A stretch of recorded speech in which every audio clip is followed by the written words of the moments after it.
You make money. Not billionaire money, but enough that, in theory, you shouldn't be stressed every time your card gets declined at a random POS machine. And yet, here you are. End of the month hits and your bank account looks like it just went through a breakup. You didn't buy anything crazy, no yacht, no private jet, just food, transport, subscriptions, small things. So where did it all go? This is the part nobody explains properly. Being broke is usually not about how much you earn. It's about how your money flows.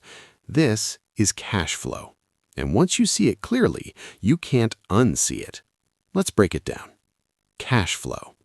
Cash flow is simple. Money in, money out. That's it. If more money comes in than goes out, you build wealth. If more goes out than comes in, you slowly suffocate, just with nicer food. Now here's the problem. Most people don't track either side clearly. You know your salary, kind of, but your spending? That's vibes. You swipe, tap, transfer, and hope for the best. It's like trying to lose weight without knowing what you're eating. Spoiler, it doesn't work. Okay, moving on. The latte problem. Let's pick a running example. Iced coffee. Not fancy, just something you grab real quick. You tell yourself, it's just one. Cool. Now multiply that by most days of the week. Then add snacks, then transport upgrades, then I deserve this meals. Individually, harmless. Together, a silent subscription you never agreed to. This is the trap. Small, frequent spending feels invisible, but your bank account sees everything. So what? Tiny leaks sink big ships. Invisible spending. The most dangerous money is the one you don't feel leaving. Cash hurts. Digital doesn't. Tapping your phone feels like nothing. No friction, no pause. Apps are designed this way on purpose. Food delivery, 2 taps. Ride apps, 1 tap. Subscriptions, auto-renew forever.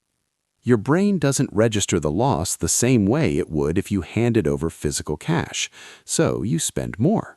Not because you're dumb, because the system is smooth. Okay, now it gets worse. Subscriptions. Subscriptions are the final boss of where did my money go? Music, video, cloud storage, apps, random free trial you forgot to cancel. Each one feels small. Stack them together and suddenly you're paying a monthly life tax. And the genius part? They don't remind you. They just exist, like background noise.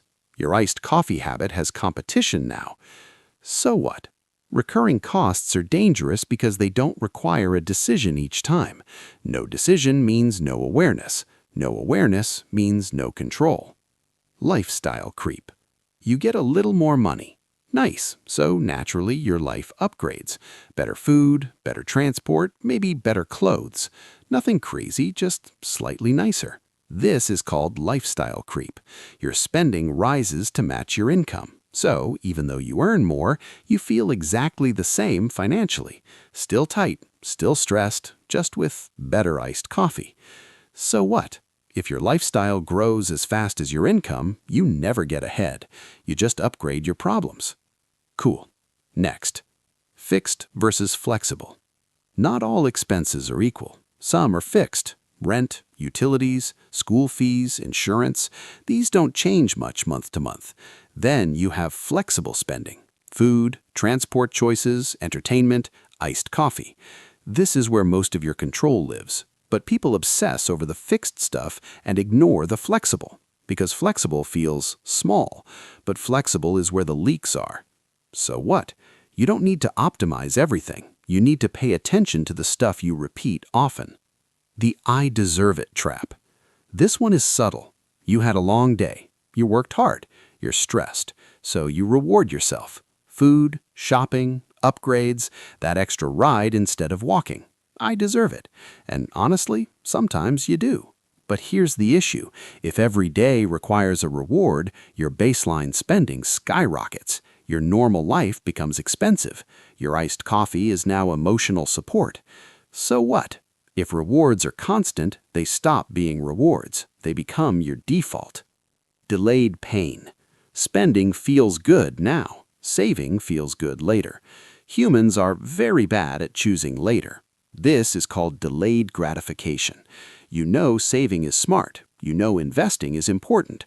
But right now, that food, that item, that convenience, it wins. Every time. So what? Your future self pays for your present self's decisions, and your future self is getting tired. The budget myth. People hear budget and think spreadsheets, suffering, and sadness, so they avoid it. But a budget is just a plan. That's it. Not restriction, not punishment, just where is my money going on purpose. Without a plan, your money gets assigned randomly, usually by convenience and emotion, which is how iced coffee ends up with a bigger budget than your savings. So what? If you don't tell your money where to go, it will disappear. Tracking reality. Here's the uncomfortable truth. Most people have no idea how much they actually spend in a month. They underestimate a lot. Because you remember big purchases, you forget the small ones. But the small ones are constant. Your brain is bad at summing them. So when you finally track everything, it's a shock. Like, wait, I spent that much on food? Yes, you did. And iced coffee contributed. So what? Clarity is uncomfortable, but necessary. You can't fix what you don't see. Income isn't freedom. This is where people get it wrong. They think, if I just earn more, I'll be fine. Sometimes true, often not. Because if your habits don't change, more money just means bigger spending. Better restaurants, more subscriptions, more convenience. Same problem, bigger scale. So what?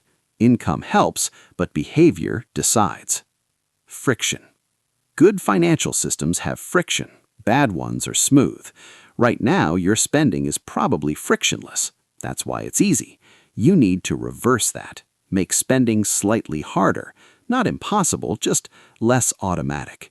For example, pause before buying. Wait a day. Remove saved cards. Anything that forces you to think. So what? A small pause can stop a lot of dumb decisions. Automation. The good one. Here's the twist. You want friction for spending, but automation for saving. Set money aside automatically when you get paid, before you touch it, before iced coffee gets involved. Because if you wait until the end of the month, there's nothing left. There is never anything left. So, pay yourself first, then live on what remains. Real-life loop. Let's connect everything. You wake up, grab iced coffee, order food later, take a ride instead of walking, pay for subscriptions you forgot about, reward yourself at night, repeat. Individually, fine. Repeated daily, expensive. That's your loop, and loops are powerful. So what? Your financial life is just your daily habits repeated. The fix. Not sexy. There's no hack, no secret trick, just awareness and small adjustments. Track your spending, reduce the obvious leaks, be intentional with recurring costs, create slight friction, automate saving. That's it. Boring? Yes. Effective? Also yes. Rapid recap. Money in versus money out decides everything. Small spending adds up fast. Digital payments hide the pain. Subscriptions drain quietly.